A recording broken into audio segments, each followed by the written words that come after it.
মুসলমানের জানা যায় আজাদ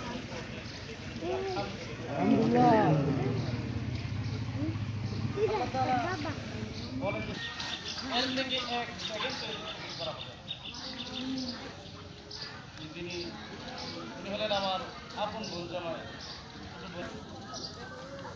আমার বোনকে যখন বিবাহ দেওয়া হয় তখন আমরা একেবারে ছুটি ছিলাম, প্রায় সময় কথাবার্তা বলতেন।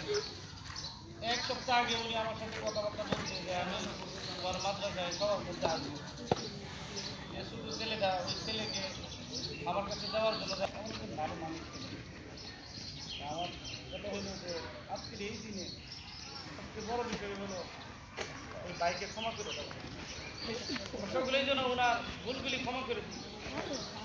আরেকটা বিষয় হলো যে আপনি বললেন ওনার এই সন্তান রেখে গেছে, এই দায়িত্বটা এখন আপনাদের এলাকার সকলের উপরে পড়ে গেছে। এটা সকলের জন্য একটা দায়িত্ব।